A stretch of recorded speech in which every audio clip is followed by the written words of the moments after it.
This production is brought to you by Philothea Studios. Hello and welcome. You are about to listen to a short narrative selected from Restoration, a publication of the Madonna House Apostolate. We invite you to listen deeply as the author shares the joys and struggles of living the gospel of Jesus Christ without compromise in today's world.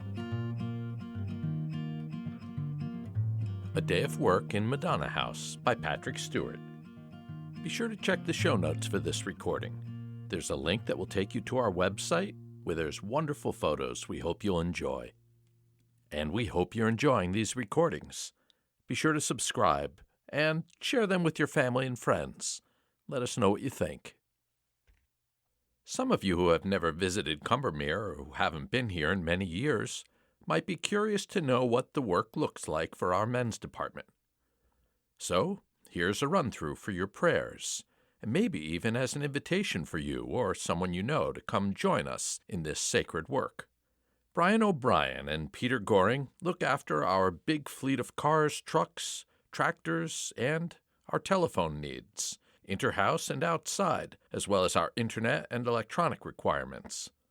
Several times a week, Peter walks through the parking lot, checking the fluid levels, tire pressures, etc. of all of our vehicles.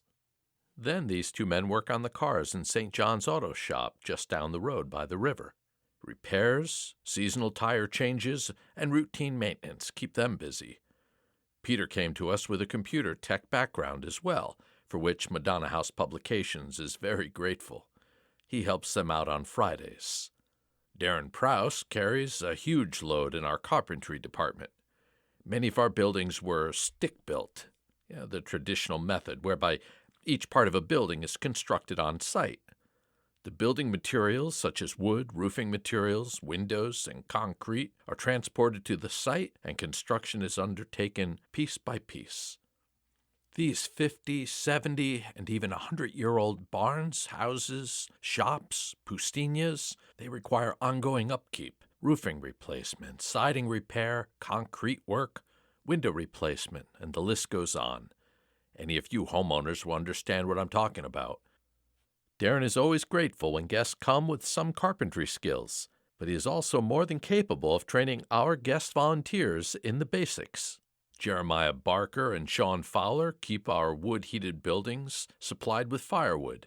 I like to say that the pipes, which transport wood from the forest to the furnace, boiler, and wood-burning cooking stoves, are strong arms. With the help of men guests, Jeremiah and Sean split, move, stack, and move the wood again. Winter paths are shoveled, heavy snow is removed from roofs, simple outdoor maintenance on the buildings and grounds are done.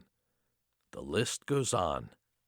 In addition to his responsibilities on our formation team, Peter Gravel led the main house renovation project for the last 7 years. We're coming to the end of that project. Peter, along with one or two of our men guests and some local men, finished up the basement level and is now taking a break. They did a beautiful job on the main dining room, and we recently celebrated the first Mass in the newly renovated upstairs Adoration Chapel.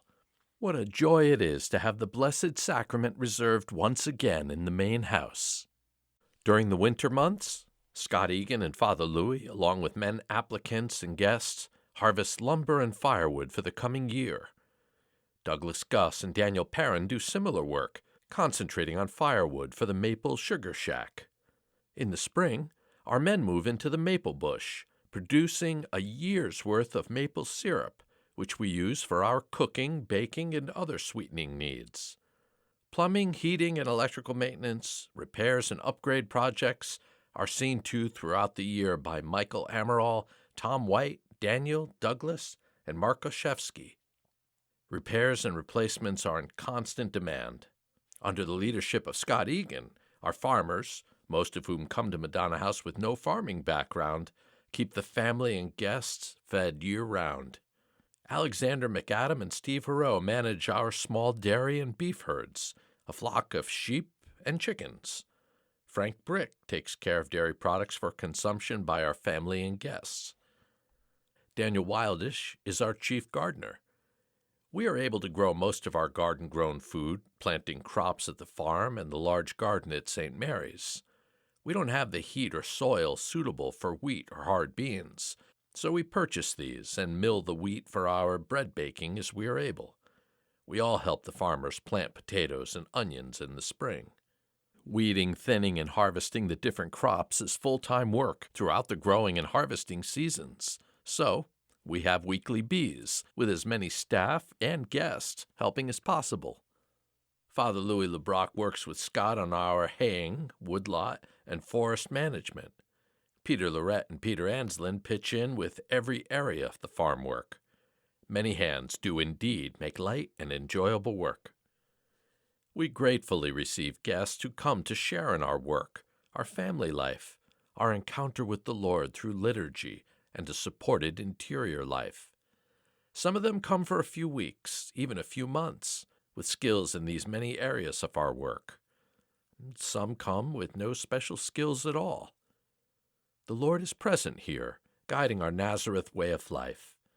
Our daily encounter with Him is our most precious work of all, sustaining our life together, and the work of our hands.